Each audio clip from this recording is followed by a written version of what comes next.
emailing out the winners after our session. Thank you so much again for joining us at the Southeast Adult Literacy Symposium today, and I'll give it back to Paula.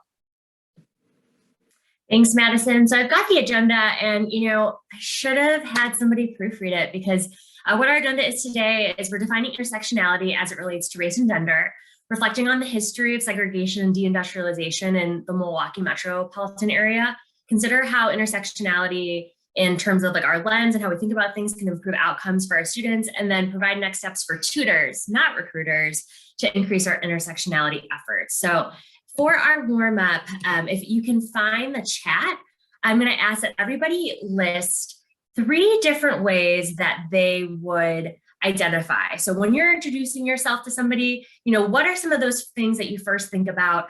Feel free to put that in the chat. If we've got people that are really excited this morning and you want to come off mute, feel free to go and lift your hand if you can't do that. But 3 ways that you would identify or how you view yourself.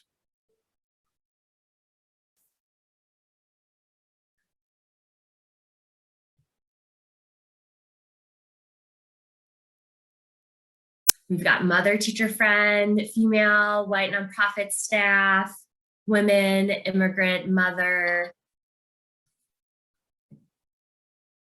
teacher, learner, explorer, friend, community member, learner, woman, mother, teacher.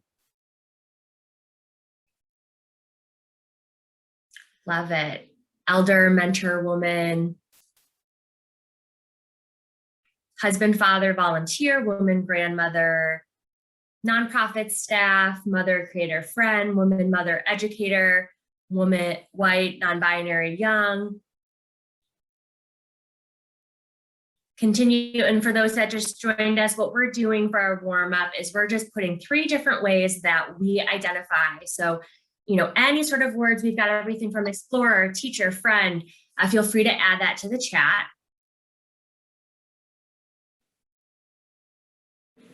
So we're adding 3 ways that we identify into the chat for our warm-up to start us thinking about our topic for today.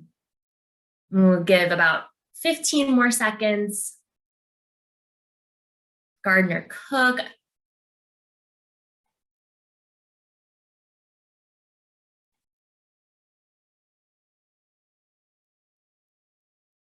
Ooh, I like active senior citizen, a full sort of connected three words.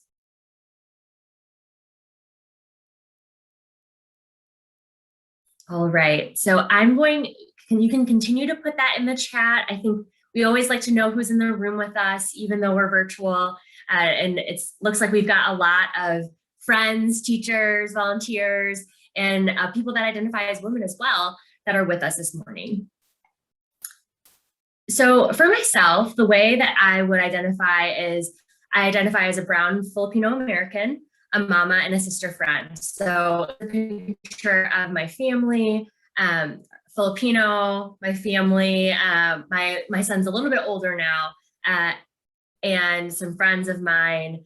And, during this pandemic, a lot of my life has looked like this. So trying to get my toddler off screen while I'm meeting in meetings. And luckily I have access to childcare, so that's where he is today. So I share all of these things because all of these parts of me are things that affect the way that I show up every single day, how I show up to work, how I show up in spaces, and how I show up to volunteer opportunities as well. So our working definition that we're going to be talking about in terms of intersectionality comes from Kimberly Crenshaw, and I've got that on the screen for you. And I'll read it aloud, and then we're going to hear from her directly in a video. So intersectionality is a lens through which you can see where power comes and collides and where it interlocks and intersects.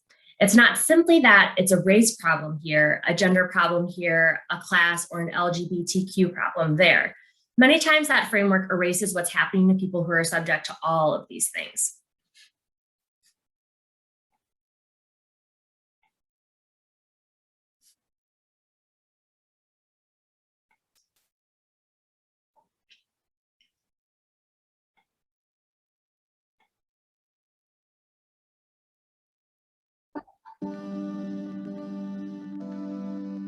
Intersectionality is just a metaphor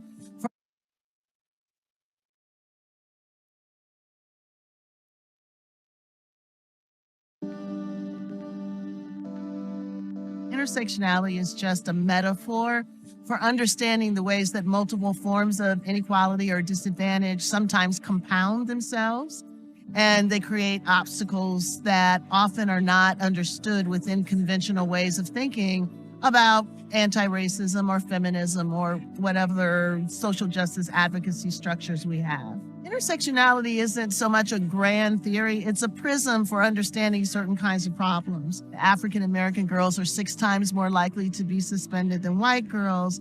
That's probably a race and a gender problem. It's not just a race problem, it's not just a gender problem. So I encourage people to think about how the convergence of race stereotypes or gender stereotypes might actually play out in the classroom, between teachers and students, between students and other students, between students and administrators, and commit themselves to understanding that as a way of intervening and providing equal educational opportunity for all students, regardless of their identities. Identity isn't simply a self-contained unit. It is a relationship between people in history, people in communities, people in institutions.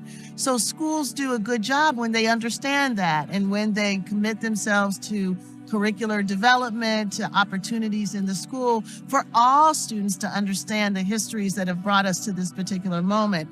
You can't change outcomes without understanding how they've come about. So independent schools can take the lead on that to be responsive to their student populations and to the communities out of which the students come.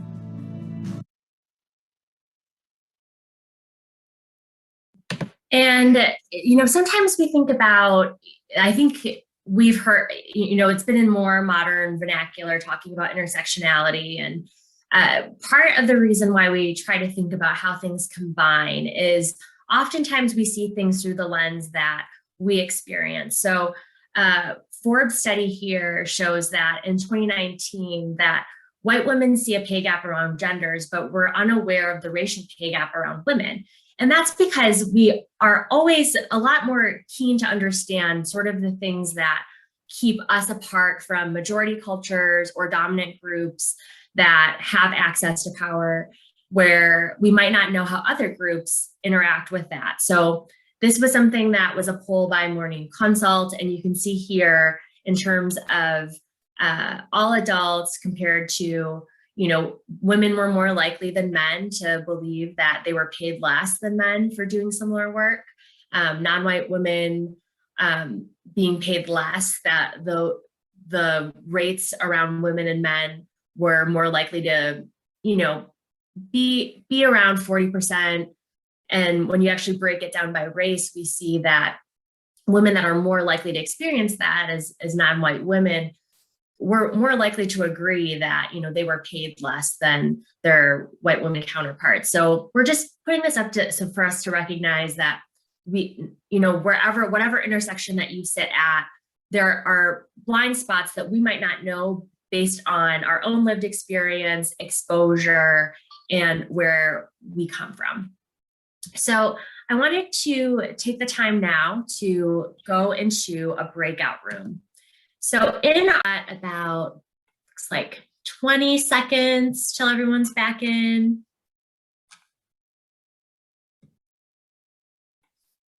And for those that joined during the break, I know it was strange because it was quiet. We went into breakout rooms. Did anyone want to share about anything that they talked about, a summary of the breakout room? Happy to hear.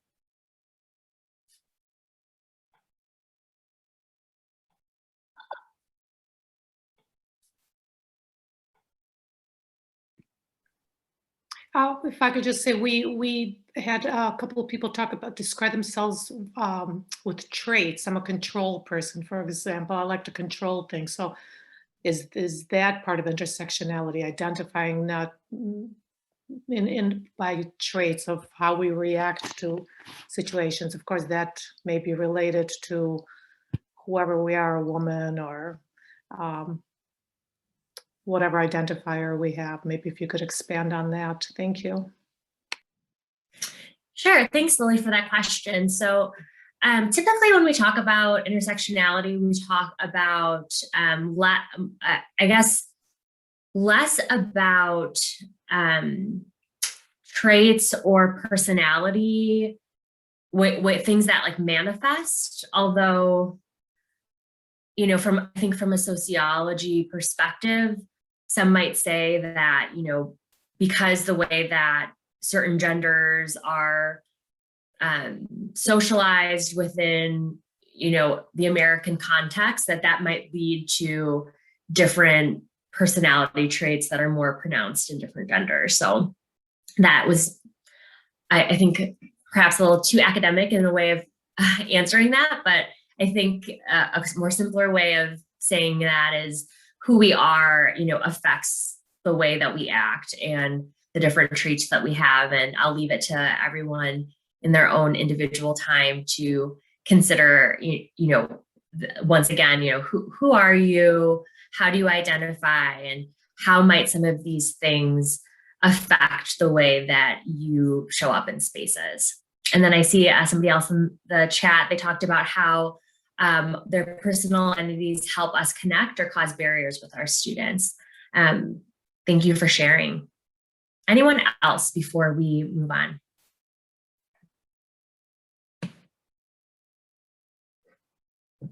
All right, so now we're going to start talking about where we are specifically within, you know, southeastern Wisconsin, metropolitan Milwaukee, and what things have looked like. But this can also be applied to other areas that have experienced increased segregation or deindustrialization over the past 40 years.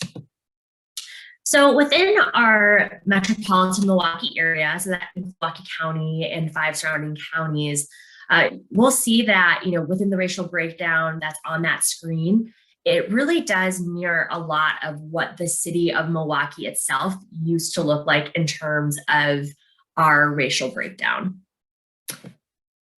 And in this next graph, you'll see from 1980, similar to what you just saw in the last graph, we had about 71% of citizens within the city of Milwaukee identified as white, coming down to 2010. So this is based on census data. We'll get that new information within the next year or so from the 2020 census, going down to 37% white, with an increase of Black residents as well as Latino residents, Latinx residents. And the reason why I'm pointing out these different numbers is to show how you know, we saw what people have talked about in terms of white flight, people that identify as white leaving the city as residents within the past 30 years. And it actually started even sooner than that within the 60s. And, you know, why did we see some of that? We saw that there were a loss in jobs in terms of manufacturing jobs that were here in the city of Milwaukee. We also saw different things happen with the Civil Rights Acts that passed in the 1960s, where Brown versus Board of Education in 1964 that asked that schools become desegregated. We actually didn't see that within the city of Milwaukee until the 70s, where we had to go back up to the court to actually see that happen. We also saw different things in terms of the Medicaid Act that passed and how that affected healthcare and integration within healthcare. So as we saw these different things happening within our country, it had demographic effects within urban centers. So with the increase of deindustrialization within urban centers, I'll take this to the next slide.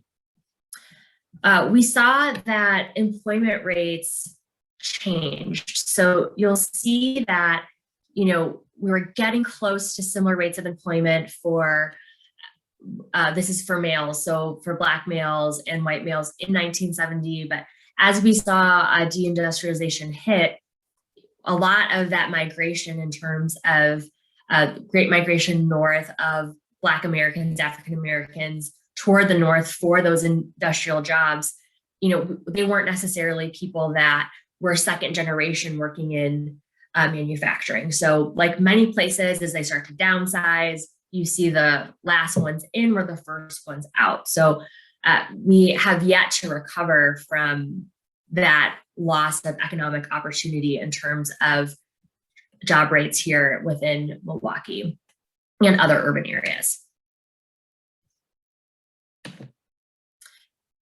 And then you'll see here at this slide in terms of how poverty rates have affected different people. So this first chart in that orange square, it's poverty rates by race within that metropolitan area that we talked about earlier. So while you'll see that this is not in line with the population sizes in terms of who occupies metropolitan Milwaukee, there's disproportionate rates of poverty.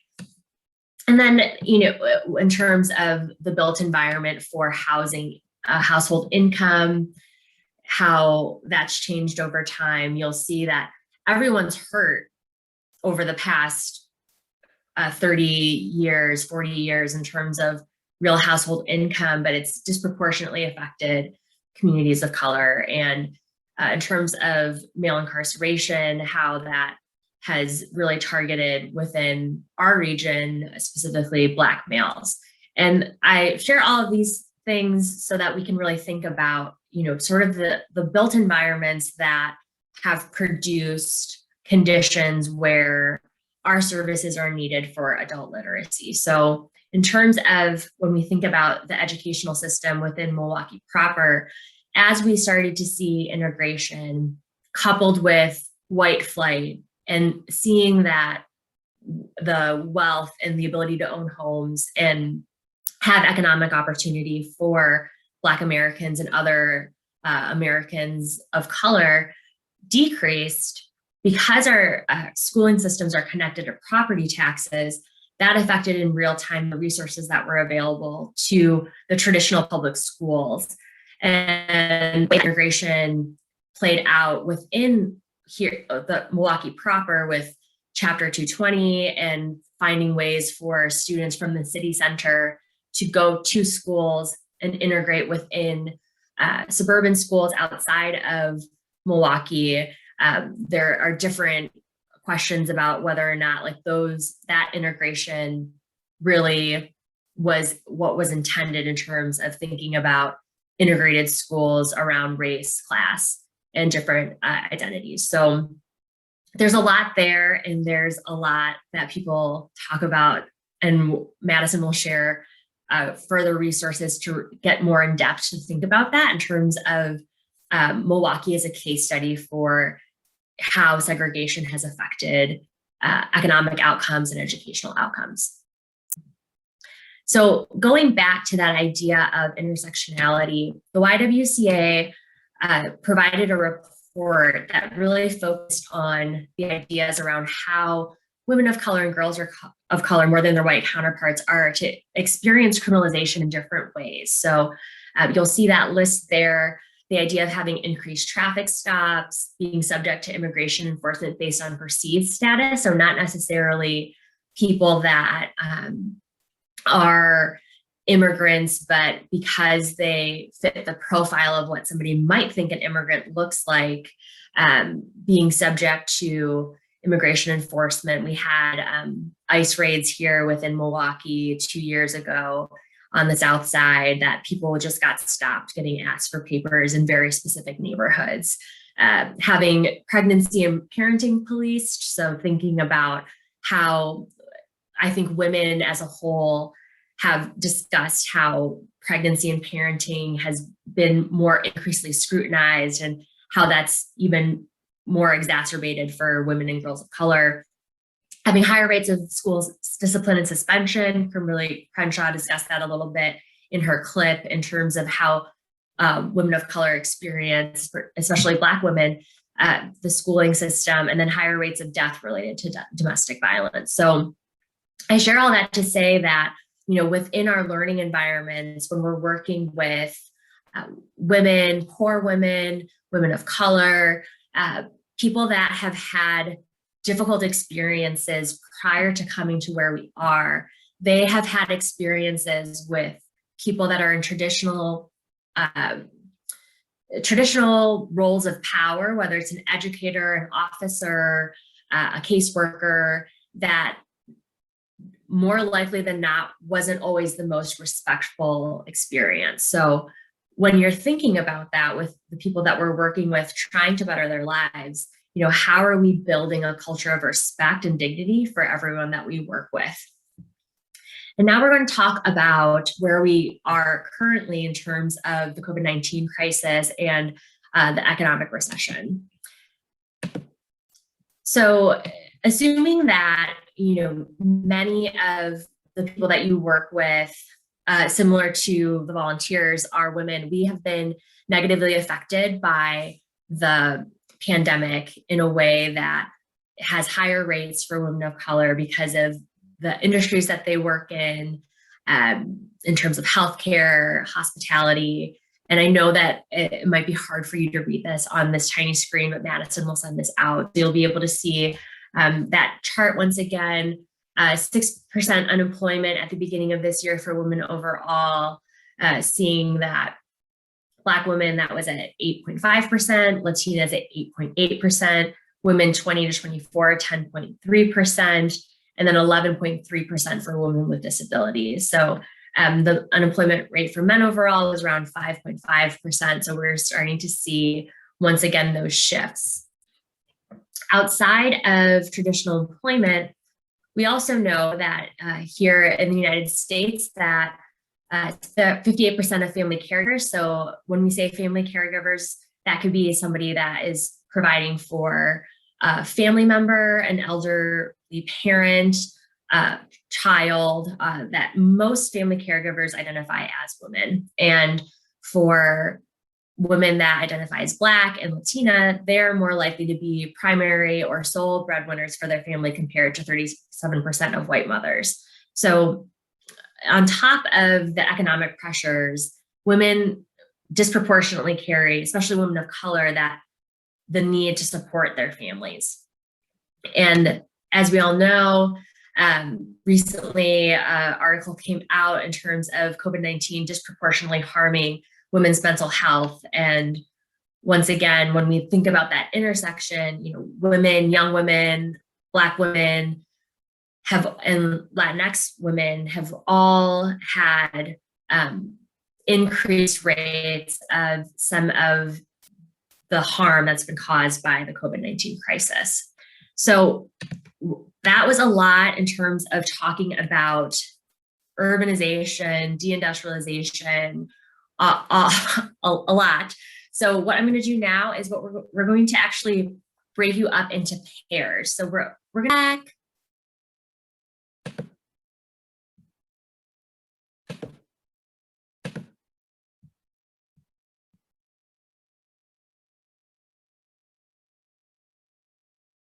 We've got some folks still utilizing that last 20 seconds.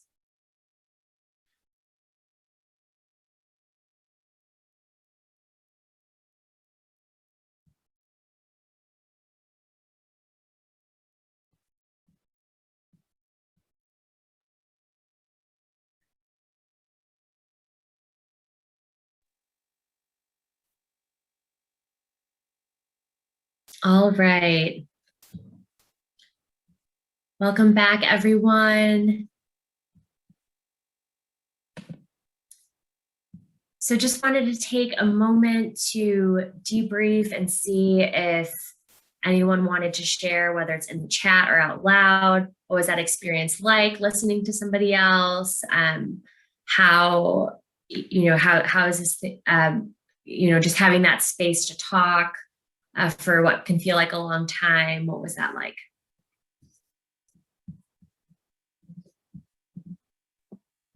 Well, I can jump in. Susan and I probably didn't do it exactly the way we were supposed to.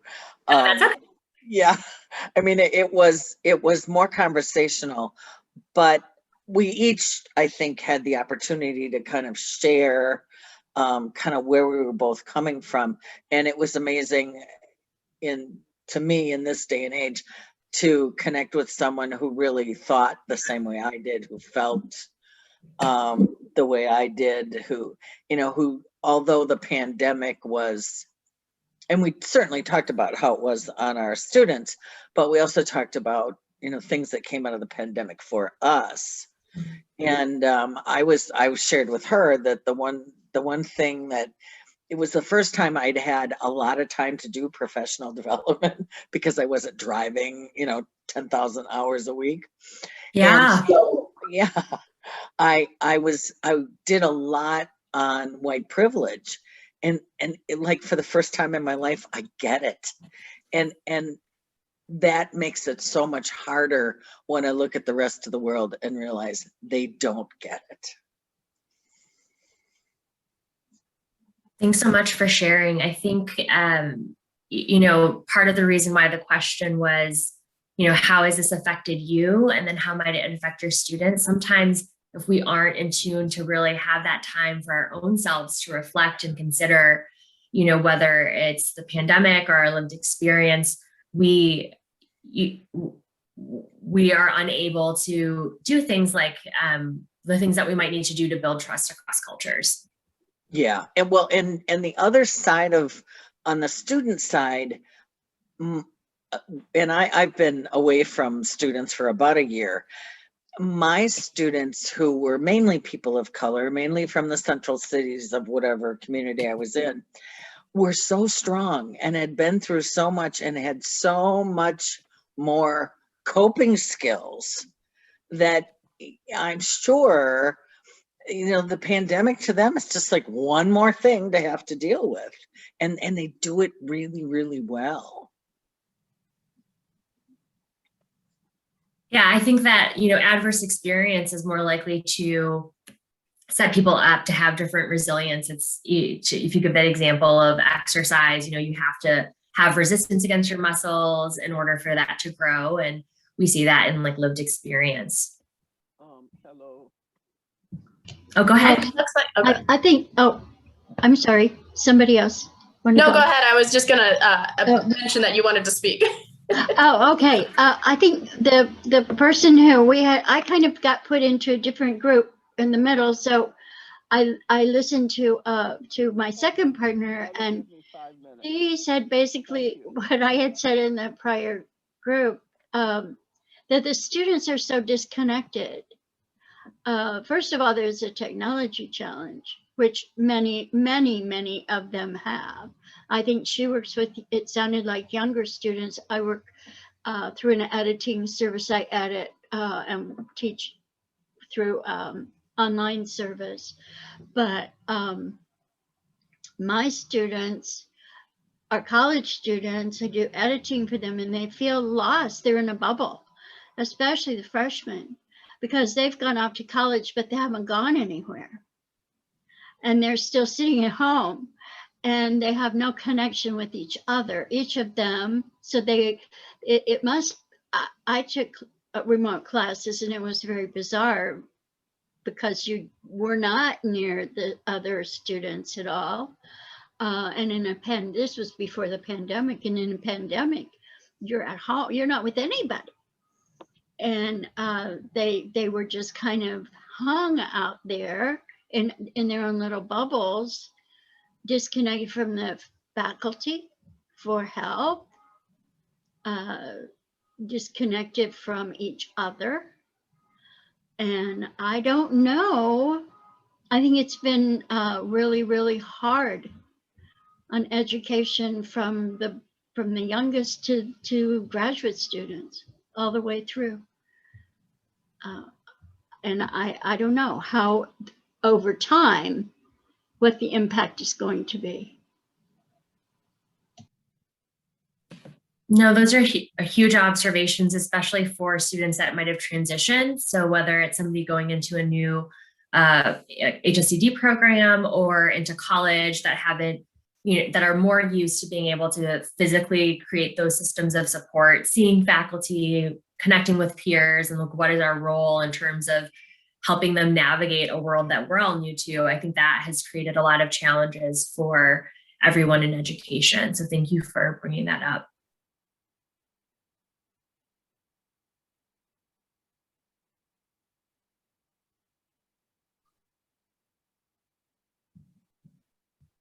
Anyone else?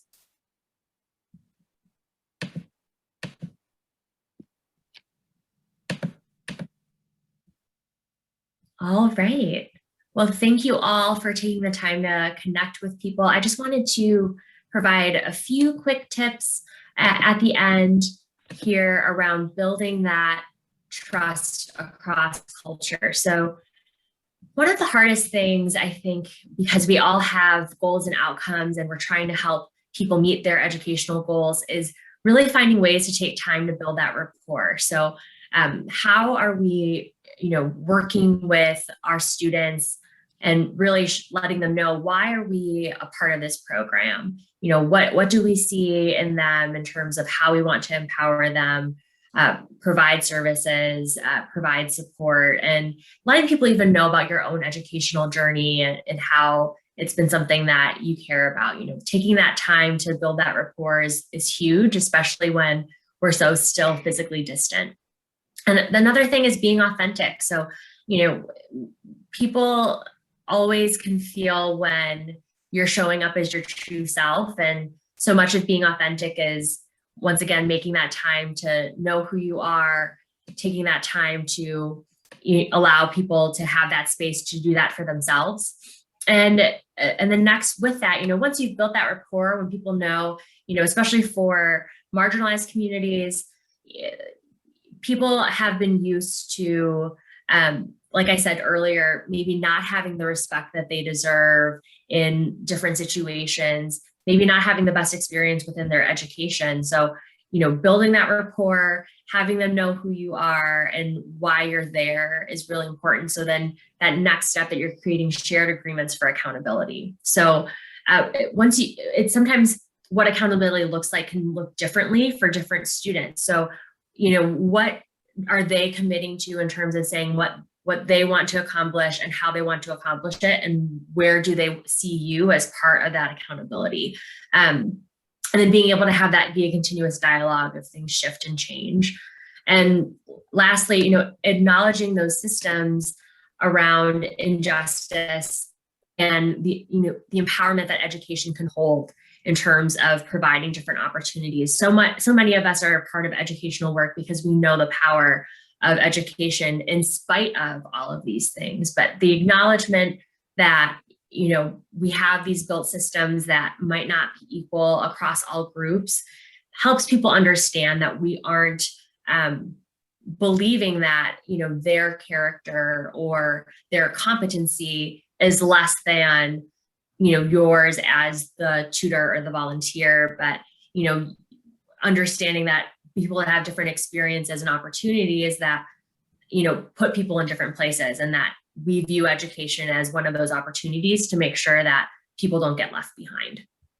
So those are just quick things. I'll switch to, I know we're coming at time, it's 9:59. So thank you so much for spending this morning with me. If you want to find out more about the YWCA Southeast Wisconsin, you can click on our website, ywca.sew.org. We're also doing a program for our national event called Stand Against Racism, and I will put that in the chat. It's virtual, so we have one event that is based in Racine and Kenosha on Thursday at noon, and then we have another event based here in Milwaukee at noon on Friday. So feel free to join us. Our programming is free. Thank you so much if anybody has any questions or wants more resources, Madison will be sending out follow-up information, but she'll also send my information as well. So thank you all. If you have anything else to add, feel free to take yourself off mute or add to the chat, but we are so glad to be able to spend this morning together.